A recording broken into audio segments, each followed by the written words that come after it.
So hello बच्चों। So last lecture में जो है हमने वेक्टर का बेसिक पार्ट जो है कि यार एक्चुअल में वेक्टर क्या है, वेक्टर को कैसे रिप्रेजेंट किया जाता है, वेक्टर मतलब क्या, स्केलर मतलब क्या, ये सारी चीज़ें हमने जो है बेसिक से देखी थी।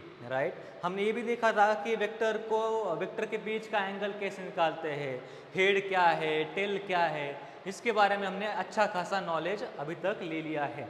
ठीक है।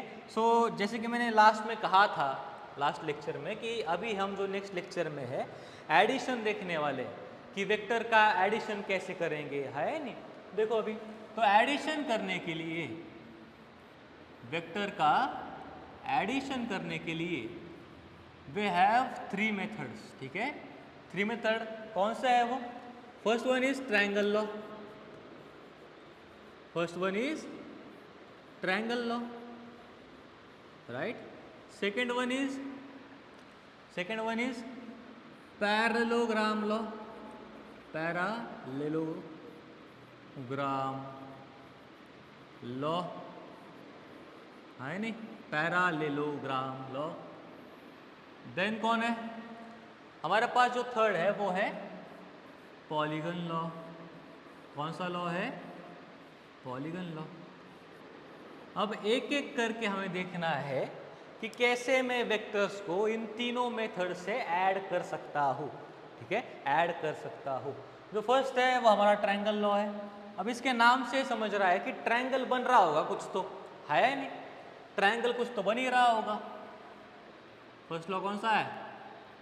Triangle law. हम देखने वाले हैं कि ट्रायंगल लॉ से कैसे मैं वेक्टर्स को ऐड कर सकता हूँ। ठीक है, तो लेट्स सपोज कि मेरे पास दो वेक्टर्स है। ये वेक्टर ए बार है और दूसरा वेक्टर जो है ना मेरे पास, ये वेक्टर है बी बार। अब इनको मुझे ऐड करना है। क्या करना है? इनको मुझे ऐड करना है। अब धीरे धीरे हर एक स्टेप को ध्यान से देखोगे। फर्स्ट स्टेप देखो क्या कर रहा हूं मैं। फर्स्ट स्टेप क्या करना है? मुझे इसके हेड से इसके टेल को ज्वाइन करना है। एक वेक्टर के हेड को एक वेक्टर के टेल से ज्वाइन करना है। चलो मैं ज्वाइन कर देता हूं। ये मेरा ए वेक्टर है, इसके हेड से इसके टेल को मैंने ज्वाइन कर दिया। लेकिन ऐसे ही ज्वाइन नहीं करना है, मुझे इसको बिल्कुल पैरेलल मूव करना है। हमने देखा था ना शिफ्टिंग, राइट, ये शिफ्ट किया गया है, ऐसे रोटेट नहीं किया हुआ। राइट, ये बी बार और यहाँ पे भी कौन मिलेगा? मुझे बी बार ही मिलेगा। जैसा है वैसा ही यहाँ पे आएगा, बिल्कुल शिफ्ट किया हुआ है, बस शिफ्ट करा हुआ है नहीं। अब थर्ड क्या होगा? सॉरी, सेकेंड स्टेप क्या होगा? सेकेंड स्टेप में क्या करेंगे? सेकेंड स्टेप में क्या करेंगे? ये जो इसका टेल है और ये जो इसका हेड है, इन दोनों को ज्वाइन करेंगे। यानी कि जो फ्री टेल है, ये क्या है? फ्री टेल, और ये क्या है? फ्री हेड है। इनको ज्वाइन करेंगे। स्टार्ट कहाँ से करेंगे? फ्री टेल से फ्री हेड तक जाएंगे। फ्री टेल से फ्री हेड तक जाएंगे। फ्री टेल से फ्री हेड तक जाएंगे। ठीक है, देखो यहाँ पे, राइट, क्या करेंगे? फ्री टेल से, फ्री टेल ये है, यहाँ से स्टार्ट करेंगे और फ्री हेड तक ज्वाइन करेंगे।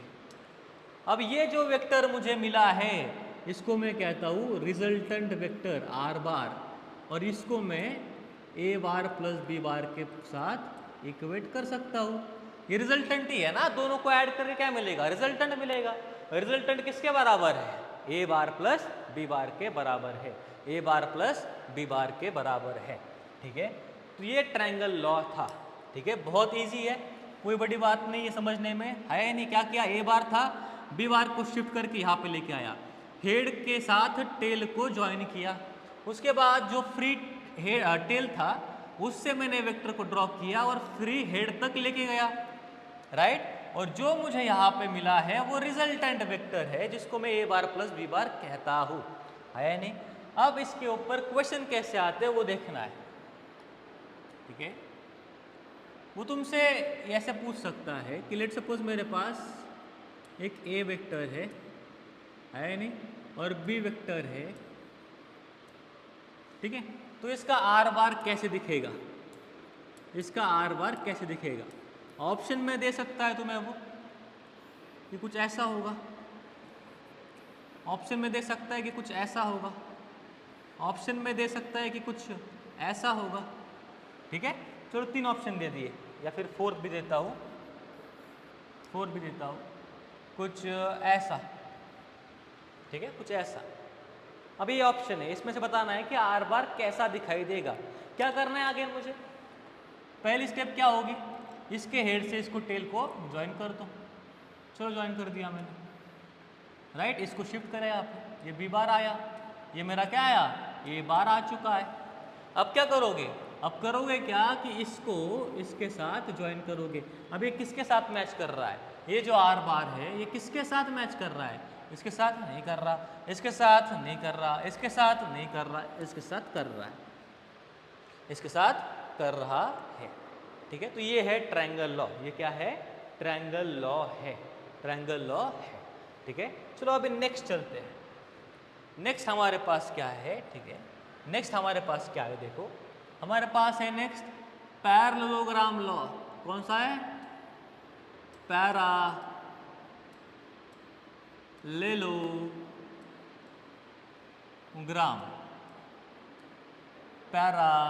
पैरेललोग्राम लॉ है नहीं, पैरेललोग्राम लॉ। देखो क्या करना है समझो, अगेन मेरे पास 2 वेक्टर है, लेट्स सपोज एक ए बार है और एक बी बार है, इनको मुझे ज्वाइन करना है। आप देखो क्या करना है, पहली बात तुम क्या करोगे, टेल से टेल को ज्वाइन करोगे। पहले इसमें अलग था, यहाँ पर मैं टेल से टेल को ज्वाइन करने वाला हूँ, टेल से टेल को ज्वाइन करने वाला हूँ।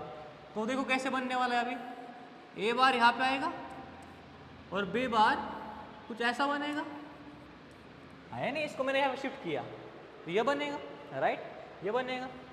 अब क्या करना है, इसको मैं थोड़ा सा बड़ा बनाता हूँ, थोड़ा सा इसको जो है बड़ा बनाते हैं, यही है वो, लेकिन इसको थोड़ा सा बड़ा करते हैं। ठीक, इसको थोड़ा सा बड़ा कर देते हैं।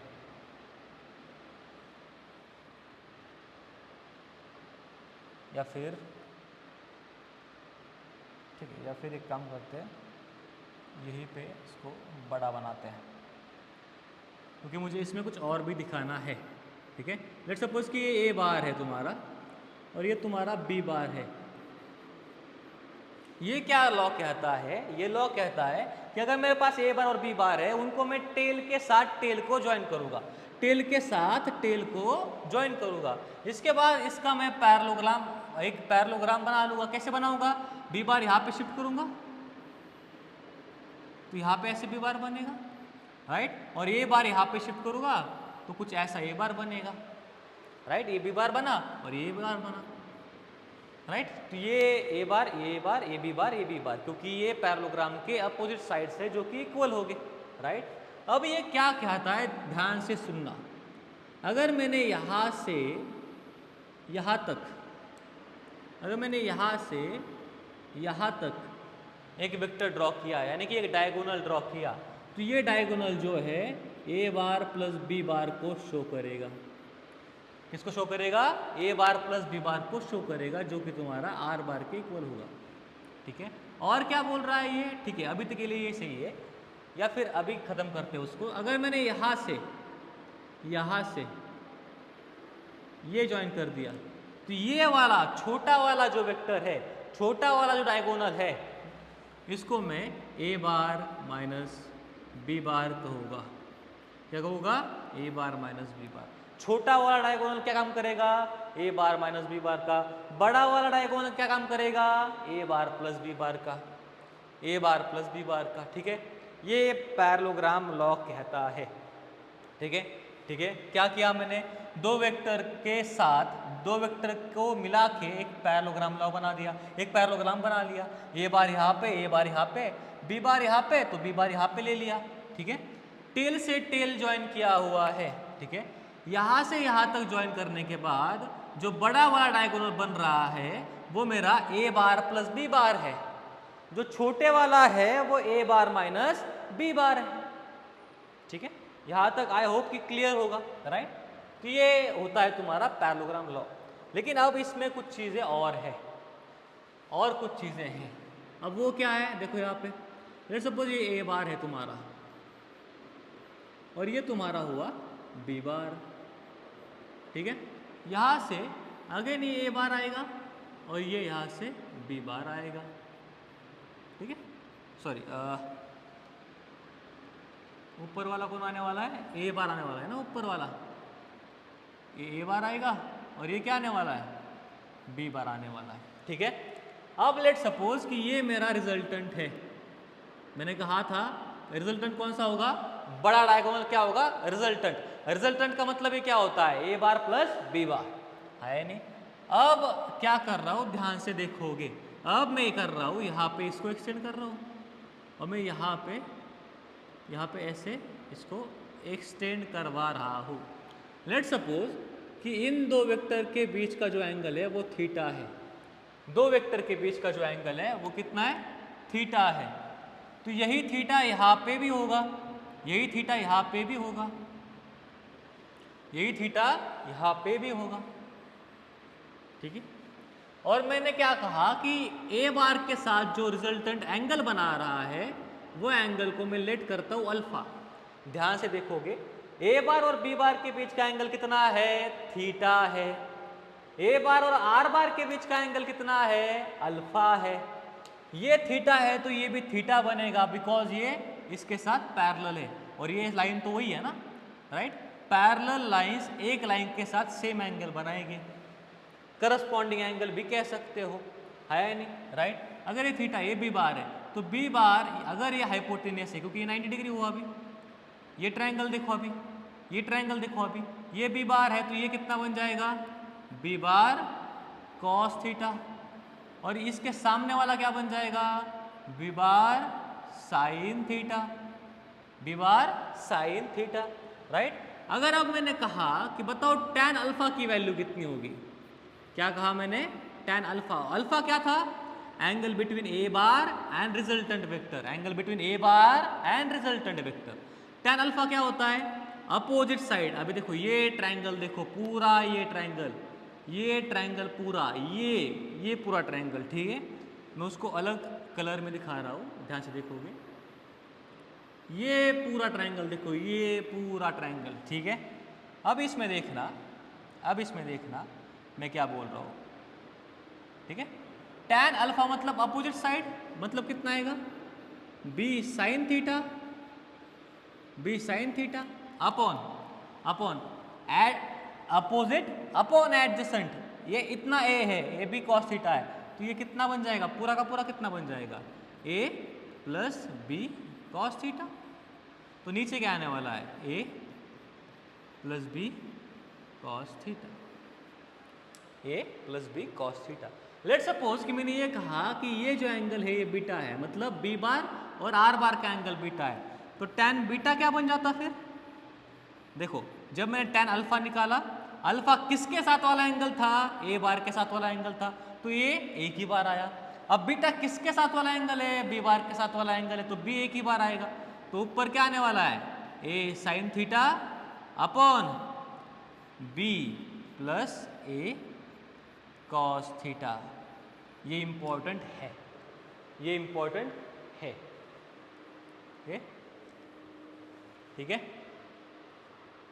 देन अब मुझे देखना है कि आर बार का मैं मैग्नीट्यूड कैसे निकालूं, ठीक है, निकालना पड़ेगा ना, राइट। तो आर बार का जो मैग्नीट्यूड होता है उसका हमारे पास फॉर्मूला होता है ये वाला, ध्यान से देखोगे क्या फॉर्मूला है, क्या फॉर्मूला है, वो है A bar plus B bar plus 2 A B cos theta. और थीटा क्या है, थीटा दो वेक्टर के बीच का एंगल है, थीटा क्या है, दो वेक्टर के बीच का एंगल है नहीं, राइट। तो आर बार की वैल्यू मिल गई। आर बार यानी क्या होता है, आर बार का मतलब ये क्या होता है, A bar plus B bar का मैग्नीट्यूड, या फिर यहाँ पे ए बार बी बार यूज नहीं कर सकते ना, स्मॉल वाला कैपिटल लिया हुआ है पहले, तो मैं फिर से लिख रहा हूँ उसको, ए बार प्लस बी बार का मैग्नीट्यूड का ये फॉर्मूला होगा, राइट। अगर मुझे किसी ने कहा कि सर बताओ ए बार माइनस बी बार का फॉर्मूला क्या होगा, तो बहुत इजी है, कुछ नहीं करना है। क्या करना है? बस A bar plus B bar minus 2ab cos theta लगाना है। माइनस 2ab कॉस थीटा लगाना है।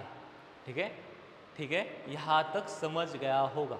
ठीक है, अगर नहीं समझ में आ रहा है तो तुम फिर से देखोगे एक बार कि एक्चुअल में क्या क्या करा है मैंने। ठीक है, मुझे ये पता होना चाहिए कि अगर ये बी बार है तो ये बी कॉस थीटा कहाँ से आया हुआ है, बी साइन थीटा कहाँ से आता है। राइट, राइट, हर एक चीज़ तुम्हें पता होनी चाहिए इसमें से, इसके बाद तुम ये कर पाओगे आराम से। ठीक है, और ये फॉर्मूला आने चाहिए कि tan अल्फा, अगर tan अल्फा की वैल्यू ये है तो यहाँ से अल्फा कैसे निकालोगे तुम? इजी है ना, क्या करोगे? tan inverse B sine theta upon A plus B cos theta, बात खत्म। वैसे इसका भी निकाल सकते हो। Right, right. अब बताओ, अब इसमें कुछ केसेस बनते हैं, कुछ केसेस बनते हैं। लेट्स सपोज कि मैंने ये कहा कि angle between A bar and B bar which is theta equal to 0 degree, 0 degree कहा। अब ए बार ऐसा होगा कुछ, अब बी बार ऊपर होता है जब थीटा कुछ होता है। अब 0 मतलब क्या होगा? एकदम इसके ऊपर ही ऐसा कुछ होगा ना बी बार, है नहीं? राइट, तो अब क्या बनेगा देखो तो, अगर मैंने कहा कि आर की वैल्यू क्या होगी, रिजल्टेंट की वैल्यू क्या होगी, तो वो क्या होने वाली है? A square plus B square plus 2ab cos 0 degree, cos 0 degree, cos 0 कितना होता है? 1। तो ये क्या बनने वाला है? A square plus B square plus 2ab, क्योंकि 1 मल्टीप्लाई होगा तो यही रहेगा। अब दुनिया को पता है कि ए प्लस बी का होल स्क्वायर का, ये ए प्लस बी का होल स्क्वायर का फॉर्मूला ये है नहीं, तो क्या बनेगा? क्या आने वाला है? ए प्लस बी, ये तुम्हारा आंसर होगा, ए प्लस बी आंसर होगा। अगर मैंने ये कहा कि थीटा 90 डिग्री है, क्या कहा मैंने? थीटा कितना है? 90 डिग्री है। तो बताओ, अगर 90 है तो कुछ ऐसा दिखेगा, यहाँ पे ए बार होगा और यहाँ पे कुछ बी बार होने वाला है, यहाँ पे कुछ बी बार होने वाला है। अब आर बार कितना आएगा रे? अब आर बार कितना आएगा अगर निकालने जाओगे तो? अगेन क्या करोगे? A square plus B square plus 2ab cos theta plus 2ab cos theta, मतलब 2ab कॉस थीटा का मतलब कितना है? यहाँ पे थीटा कितना है? 90 डिग्री है ना, 90। कॉस 90 की वैल्यू होती है 0, 0। तो ये क्या बनने वाला है? अंडर रूट ए स्क्वायर प्लस बी स्क्वायर। ये कुछ चीज़ें हैं जो तुम्हें याद होनी चाहिए थोड़ी सी। ठीक है, अंडर रूट ए स्क्वायर प्लस बी स्क्वायर क्यों आया होगा ऐसे? कॉस 90 होगा, कॉस 90 होगा, इसलिए आया होगा, इसलिए आया होगा। अब अगर मैंने ये कह दिया कि थीटा तुम्हारा 180 है, थीटा तुम्हारा 180 है, मतलब कैसे दिख रहा होगा? ए बार यहाँ पे होगा और बी बार कुछ ऐसे होगा, दोनों के बीच का एंगल कितना है? 180 डिग्री। कुछ ऐसा सिनारियो होगा, तैयार हो रहा होगा। तो अब आर बार कितना आएगा? आर बार अब कितना आएगा? A square plus B square plus 2ab cos 180, cos 180 होता है -1, तो ये आ जाएगा -2ab, a माइनस बी का होल स्क्वायर, यानी आर बार की जो वैल्यू है वो आ जाएगी a माइनस बी के बराबर, a माइनस बी के बराबर। तो यहाँ से मुझे ये समझ में आ रहा है कि ये जो वैल्यू है, ये जो वैल्यू है, a जो वैल्यू है, ये मिनिमम वैल्यू है। ये कैसी वैल्यू है? मिनिमम। मिनिमम वैल्यू कब आएगी? जब थीटा 180 होगा। और मैक्सिमम वैल्यू कब आएगी? ये वैल्यू कौन सी होगी? मैक्सिमम वैल्यू होगी। वैल्यू कौन सी होगी? मैक्सिमम वैल्यू होगी। तो यहाँ से मुझे और एक चीज़ समझ में आ रही है, वो क्या आ रही है कि जो आर मैक्स है, जो आर मैक्स है वो कब आने वाला है? जब थीटा कितना होगा? 0 डिग्री होगा। ठीक है, 0 डिग्री होगा। और कितना आने वाला है? ए प्लस बी आने वाला है। आर मिनिमम कितना आने वाला है और कब आने वाला है? जब थीटा कितना होगा? 180 डिग्री होगा। और कितना आने वाला है? ए माइनस बी के बराबर आने वाला है। ठीक है, ठीक है, ठीक है। लेट सपोज मुझे किसी ने क्वेश्चन ये दे दिया कि फाइंड ए बार का मैग्नीट्यूड एंड बी बार का magnitude if R bar max equals to 16 and R bar minimum equals to maybe 10, ठीक है, या फिर 6 ले लो, चलो ये फाइंड करना है। तो अब इसको ट्राई करो थोड़ा सा इसको।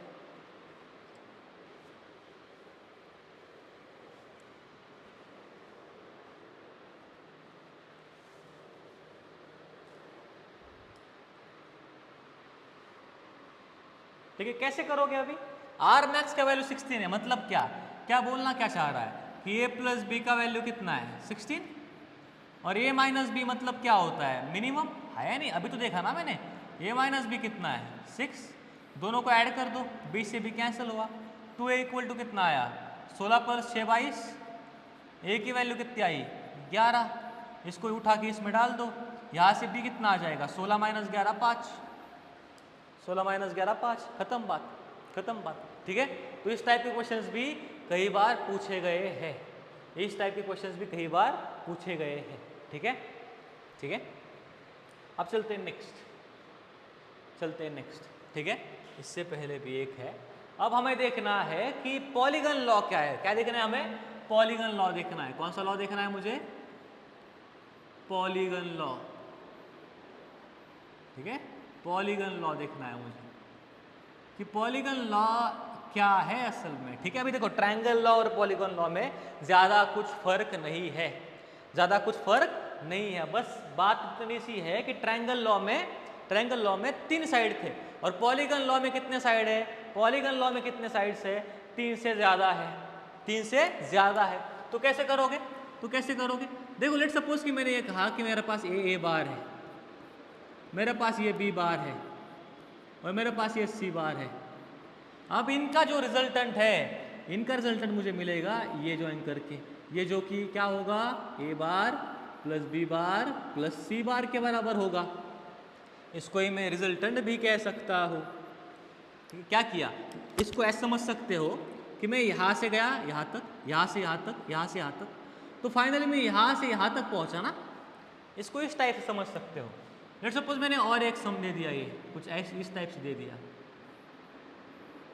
ठीक है, ए बार बी बार सी बार ये है, ये डी बार है और ये बार है। देखना बस इतना है कि जो क्लॉकवाइज जा रहे हैं वो एक साथ आएंगे, जो एंटी क्लॉकवाइज जा रहे हैं वो एक साथ आएंगे, है नहीं, और जो क्लॉकवाइज जा रहे हैं वो एक साथ आएंगे। तो क्या आ जाएगा?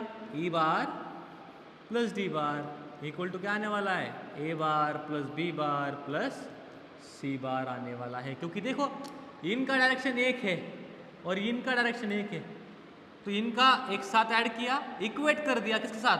जिनके साथ वो इक्वल हो रहा है। ठीक है। अब लेट्स सपोज किसी केस में ये भी पूछा जाता है कि मेरे पास ये है, ए बार है, बी बार है, सी बार है और ये डी बार है। तो अब क्या करोगे? अब सारों का सबका जो ये है डायरेक्शन है एक ही है, क्या करना पड़ेगा? सबको ऐड करना पड़ेगा। सबको ऐड कर दिया, लेकिन इक्वेट करने के लिए कोई है ही नहीं बचा। किसके इक्वल आने वाला है? 0 के इक्वल आने वाला है। अगर सारे वेक्टर की डायरेक्शन एक ही है तो उनका जो सम है वो 0 आ जाएगा, उनका रिजल्टेंट कितना आ जाएगा? 0 आ जाएगा। ठीक है, क्लियर है? तो पॉलीगन लॉ और ट्रायंगल लॉ में कोई फर्क ही नहीं है। हमने भी तो वही किया था यहाँ पे। लेट्स सपोज ये है, क्या किया था मैंने? ए बार बी बार और सी बार, क्या लिखा था मैंने? A bar plus B bar equal to C bar. बस यहाँ पे 3 साइड्स है, इसलिए मैं इसको ट्रायंगल लॉ कह रहा हूँ। और वहाँ पे यहाँ पे क्या कह रहा हूँ? पॉलीगन लॉ कह रहा हूँ। ठीक है, आई होप कि ये क्लियर होगा। चलते हैं नेक्स्ट में। ठीक है, तो यहाँ पे वही लिखा हुआ है, दिख रहा है, A bar plus B bar equal to C bar. ठीक है, चलो ठीक है, A bar plus B bar plus C bar equal to क्या आएगा? आर बार के बराबर आएगा। ठीक है, जो हमने पढ़ा है अभी वही है ये। अब नेक्स्ट हमारे पास क्या आ रहा है, ध्यान से देखो। ये सबसे इम्पोर्टेंट जो कॉन्सेप्ट है वेक्टर में, उनमें से एक है। ठीक है, क्या बता रहा है वो?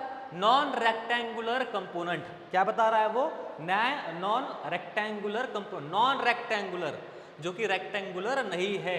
यानी कि ऐसे कंपोनेंट्स का मतलब एक वेक्टर के मैंने दो बच्चे तैयार कर दिए। एक वेक्टर क्या कर दिए मैंने, दो बच्चे तैयार कर दिए। अब वो दो बच्चे उस वेक्टर को रिप्रेजेंट कर सकते हैं, यानी कि उन दो बच्चों को ऐड करके वो वेक्टर बन जाए। क्या बोल रहा हूं मैं? कंपोनेंट का मतलब क्या होता है? कंपोनेंट का मतलब होता है बच्चे। किसके बच्चे? जिस वेक्टर का मैं कंपोनेंट फाइंड कर रहा हूं उसके बच्चे। अब उन बच्चों को जब मैं ऐड करूंगा, जब उनका रिजल्टेंट निकालूंगा, तब मुझे वो पर्टिकुलर वेक्टर मिलना चाहिए। फॉर एग्जाम्पल मैं यहां पे लिख सकता हूं कि पी बार और क्यू बार को ऐड करने के बाद मुझे आर बार मिल रहा है नहीं ट्रायंगल लॉ से। तो ये जो पी बार और क्यू बार जो है इनको मैं बच्चे कहूंगा। किसके बच्चे कहूंगा? किसके बच्चे हैं? आर बार के बच्चे हैं। बच्चों को ही मैं क्या कहता हूं? कंपोनेंट्स कहता हूं। क्या कहता हूं मैं उनको ही? कंपोनेंट्स कहता हूं। कंपोनेंट्स कहता हूं। अब अगर कंपोनेंट्स के बीच वाला एंगल अगर 90 के इक्वल नहीं है, कंपोनेंट्स के बीच का एंगल यानी कि P और Q के बीच का एंगल अगर 90 के इक्वल नहीं है, तो इनको मैं क्या कहने वाला हूं? नॉन रेक्टेंगुलर कंपोनेंट्स कहने वाला हूं। बस इतना सा है, इसमें ज़्यादा कुछ लोड लेने की बात है नहीं। इसका बस इतना सा मतलब है और कुछ नहीं है, लेकिन ये इंपॉर्टेंट है आगे वाला। अब लेट सपोज कि मेरे पास एक वेक्टर है ए बार।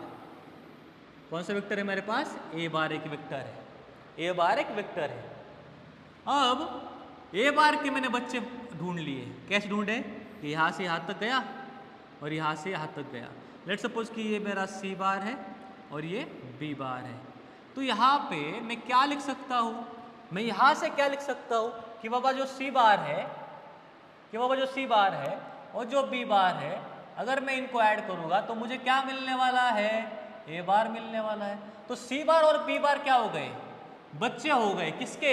ए बार के। तो सी बार और बी बार क्या है? कंपोनेंट्स है। क्या है वो? कंपोनेंट्स है। अरे किसके कंपोनेंट्स है? ए बार के कंपोनेंट्स है। और कंपोनेंट्स के बीच का एंगल कितना है?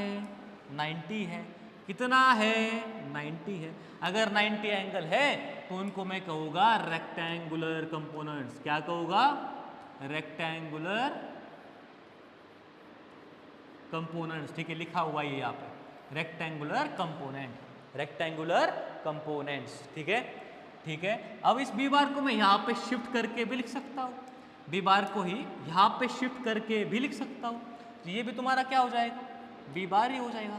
तो आज से, अभी से तुम्हें ये समझना है कि अगर मेरे पास कोई ए वेक्टर है तो इसके मैं ऐसे रेक्टेंगुलर कंपोनेंट बना सकता हूँ और ये मेरा क्या होगा? थीटा होगा। अगर ये थीटा है तो ये मेरा 100% क्या होने वाला है? ए कॉस थीटा होने वाला है। और ये क्या होने वाला है? A sine theta. इसको एकदम क्लियर रखना है। किसी भी वेक्टर के दो बच्चे मैं कर सकता हूँ। कैसे करूँगा? एक तो थीटा ये पता होना चाहिए मुझे। अगर ये पता है तो ये जो हॉरिजॉन्टल वाला है ए कॉस थीटा बनेगा, और जो थीटा के यहाँ वाला है, थीटा को लग के नहीं है या फिर थीटा के सामने वाला है, देखो थीटा के सामने वाला ही ए साइन थीटा होता है। और मैंने इसको उठा के यहाँ पे शिफ्ट करा है, दोनों भी क्या होने वाला है? सेम ही। तो थीटा को जो लग के है, थीटा को जो एडजेसेंट में है, चिपक के है, वो क्या होने वाला है? ए कॉस थीटा। और थीटा के साथ जो नहीं है वो क्या होने वाला है? A sine theta, A sine theta, A sine theta. यहाँ तक एकदम क्लियर होना चाहिए, ये सबको पता ही होना चाहिए। ठीक है, किसी भी वेक्टर को अगर मैंने ये कहा कि यहाँ पे मेरे पास बी बार है और कल को मैंने कह दिया कि ये एंगल 30 है, इसके दो कंपोनेंट्स ये है। ठीक है, कैसे करोगे? ये क्या हो जाएगा? ये क्या हो जाएगा? B cos 30। और ये क्या हो जाएगा? B sine 30। B sine 30। B sine 30 मतलब क्या होगा? B by 2। और बी कॉस 30 मतलब क्या हो जाएगा? √3 बी बाय 2। √3 B by 2। ये हो गए उसके कंपोनेंट्स। क्या हो गए इसके? ये बच्चे हो गए, कंपोनेंट्स हो गए। ठीक है, चलो नेक्स्ट। नेक्स्ट, हाँ ये वाला क्वेश्चन देखो। ये वाला क्वेश्चन क्या बोल रहा है? How many set of two rectangular components, how many set of two rectangular components can a vector have. ठीक है, इसके बारे में जरा सोचो, क्वेश्चन के बारे में जरा सा सोचो।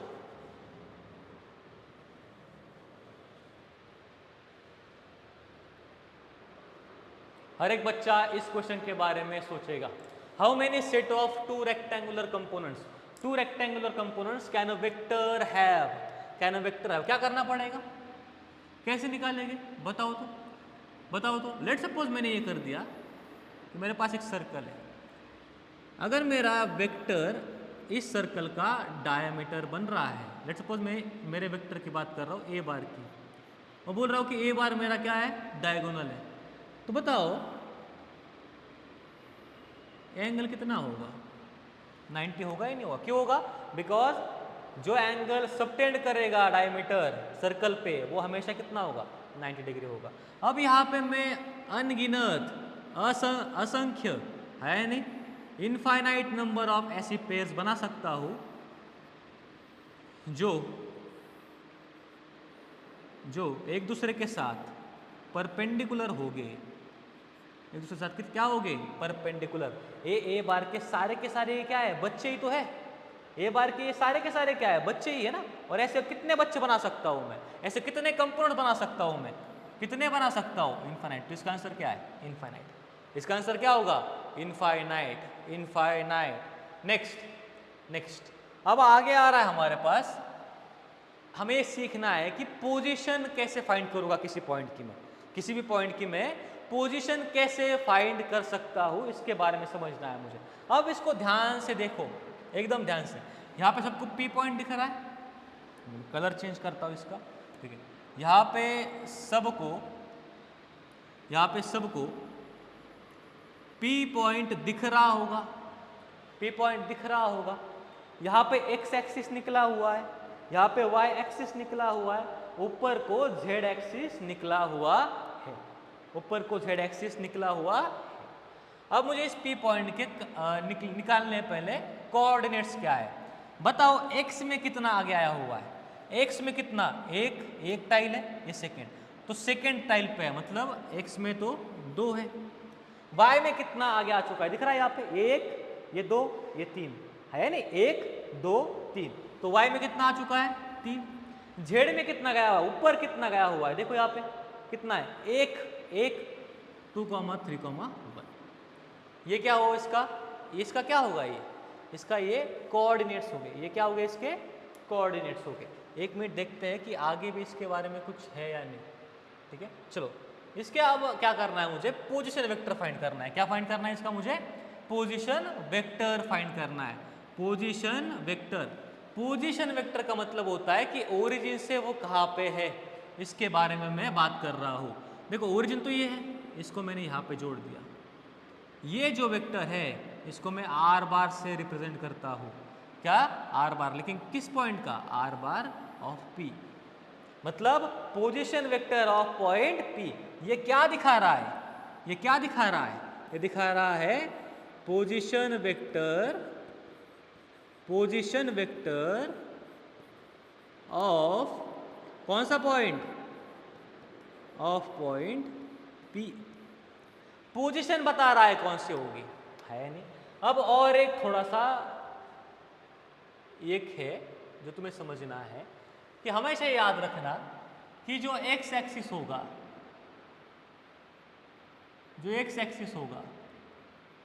जो वाई एक्सिस होगा, ठीक है, यहाँ पे अलग हो सकता है लेकिन मैं जो बता रहा हूँ उस पर ध्यान दो पहले। और जो जेड एक्सिस होगा, ठीक है, जेड एक्सिस होगा, ये जो एक्स एक्सिस का डायरेक्शन है इसको मैं आई कैप कहता हूँ। एक्स एक्सिस का जो डायरेक्शन है, इस डायरेक्शन को शो करने वाला जो यूनिट वेक्टर है उसको मैं आई कैप कहता हूँ। जो वाई एक्सिस को शो करने वाला, वाई डायरेक्शन को शो करने वाला यूनिट वेक्टर है उसको मैं जे कैप कहता हूँ। हमेशा यूनिट वेक्टर कैप से रिप्रेजेंट करते हैं, कैप से। जेड एक्सिस को के कैप से रिप्रेजेंट करूंगा, जेड एक्सिस को के कैप से रिप्रेजेंट करूंगा, के कैप से रिप्रेजेंट करूंगा, ठीक है। तो यहां से मुझे क्या समझ में आ रहा है कि यार ये जो पी पॉइंट है, ये जो 2p पॉइंट है, इसका अगर मुझे वेक्टर निकालना है, पोजीशन वेक्टर निकालना है, तो कैसे निकालूंगा, देखो तो बताओ। एक्स एक्सिस में कितना आगे आया हुआ है, 2, तो 2 इन एक्स एक्सिस मतलब कौन सा, आई कैप, है नहीं? बताओ y में कितना गया हुआ है? 3 है नहीं, x y z तो है ही। y में कितना गया हुआ है? 3। y के लिए क्या होता है? j कैप, 3 इन j कैप, ठीक है। और z के लिए कितना गया हुआ है? 1, जो कि k कैप में, 1 इन k कैप। यहाँ से कंफ्यूज मत होना, ये x y z मैंने ऐसे लिया हुआ है, यहाँ पे कैसा है? यहाँ पे x है, यहाँ पे y, यहाँ पे z है, कोई दिक्कत नहीं है। लेकिन मैंने इसके हिसाब से इसका x, y, z निकाला हुआ है ना, राइट। और यहाँ पे मैंने क्या बताया बस कि x एक्सिस के लिए i कैप यूज करूंगा, y एक्सिस के लिए j कैप यूज करूंगा और z एक्सिस के लिए k कैप यूज किया जाएगा, k कैप यूज किया जाएगा, ठीक है, ठीक है। तो आज के लिए बस इतना समझना है हमें। आज जो हमने पढ़ा है ये काफ़ी है, ठीक है। अगले लेक्चर में जो है हम देखेंगे कि डिस्प्लेसमेंट वेक्टर कैसे फाइंड करेंगे, और काफ़ी चीज़ें जो है, जो भी ज़रूरत पड़ेगी, जो भी जितना भी सिलेबस में होगा, वो हर एक चीज़ जो है हम यहाँ पे कवर करने वाले हैं, है नहीं। आज हमने क्या पढ़ा? हमने पढ़ा कि वेक्टर्स को मैं ऐड कैसे करूँगा। हमने क्या पढ़ा कि वेक्टर्स को ऐड करने के लिए 3 मेथड है, एक तो ट्रायंगल लॉ है, एक तो पैरेललोग्राम लॉ है, और दूसरा क्या है? पॉलीगन लॉ है। अब पैरेललोग्राम लॉ में काफ़ी सारी कॉन्सेप्ट एक साथ आई थी, हमने वो सारी की सारी कवर किए हैं, है नहीं। उसमें क्या था कि tan अल्फा की वैल्यू क्या होगी, tan बीटा की वैल्यू क्या होगी, है नहीं। पैरेललोग्राम लॉ में डायगोनल जो बड़ा वाला होता है वो क्या करता है, छोटा वाला क्या शो करता है नहीं। ये भी हमने देख लिया है। अब हम यहाँ पे पोजीशन वेक्टर के पास आए हैं और यहाँ तक आके लेक्चर को ख़त्म कर रहे हैं, है नहीं। अब अगले लेक्चर से जो भी पार्ट आगे होगा उसको हम कवर करेंगे। अब आगे जाके डिस्प्लेसमेंट वेक्टर वगैरह हमें देखना है, उसको हम डिटेल में कवर करने वाले हैं। तब तक के लिए पढ़ते रहिएगा, जो भी लेक्चर हमने करे हैं उसको रिवाइज कर लेना, ठीक है। चलो बाय।